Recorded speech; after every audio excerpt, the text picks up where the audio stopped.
ఎలా చూస్తారు ఇప్పుడు మాధవి లత జేసీ ప్రభాకర్ రెడ్డి తన మీద చేసిన కామెంట్స్ గురించి మా అసోసియేషన్లో అయితే ఇప్పుడు కంప్లైంట్ చేసింది, ఎలా చూస్తారు? అంటే మా అసోసియేషన్లో కంప్లైంట్ చేస్తే మా అసోసియేషన్ వాళ్ళు ఏం చేస్తారు? జేసీ ప్రభాకర్ రెడ్డి గారి దగ్గర అదే ప్రభాకర్ రెడ్డి గారి దగ్గర వెళ్తారా? ప్లస్ ఇది ముందు ఆమె ఏమని జేసీ ప్రభాకర్ రెడ్డిని కామెంట్ చేసింది, ఎందుకు ఆయన రెస్పాండ్ అయ్యారనేది కూడా చూడాలి.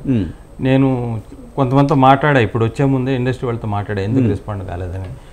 ఈమె మరి జేసీ ప్రభాకర్ రెడ్డిని కూడా అంతే, అంటే నేను ఇప్పుడు చెప్పలేని విధంగానే దూషించిందిగా. ఈమె ముందు మాట్లాడింది, అది రాలేదు ఆ వీడియో బయటికి.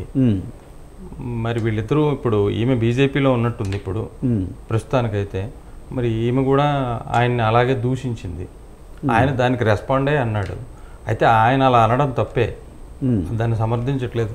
కానీ ఈమె అంతే విధంగా ఆయన కూడా అనింది. అంటే ఆమె ఏమని కామెంట్ చేసిందో అంటే, నేను మీడియాలో చూసిన దాని ప్రకారం పెన్నా నది దగ్గర జేసీ పార్క్ దగ్గర మహిళలందరికీ ఒక పార్టీ ఇస్తున్నారు 31st సందర్భంగా, తర్వాత మీరు బయటికి వెళ్ళినప్పుడు మీకు కొంత ఇబ్బంది వస్తాయి మహిళలకి అన్నది మాత్రమే చూశాను నేను. లేదు, చాలా ఉంది వీడియో చూడండి మీరు. ఇంకా ఈమె కూడా వ్యక్తిగతంగా ఆయన ఏదో చాలా మాట్లాడితే ఆయన దానికి రెస్పాండ్గా ఆయన అలా అన్నాడు.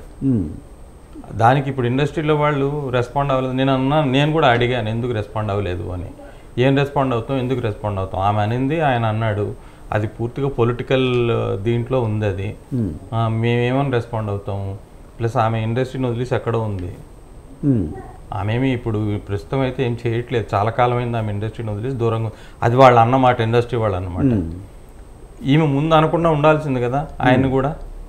లేకపోతే జేసీ ప్రభాకర్ రెడ్డి పనిగట్టుకుని జేసీ ప్రభాకర్ రెడ్డి చేస్తున్న వ్యాఖ్యలు అంటే సినిమా ఇండస్ట్రీ అంతా ఎలాగే ఉంటుంది అనే విధంగా మాట్లాడాడు. లేదా ఆయన ఈమెను అన్నాడు, ఈమెను అన్నాడు. సినిమా ఇండస్ట్రీ వాళ్ళంతా అలా ఉంటుందని ఆయన అనలేదు. ఈమె ఆయన్ని క్రిటిసైజ్ చేసింది కాబట్టి ఆయన ఈమెను క్రిటిసైజ్ చేశాడు.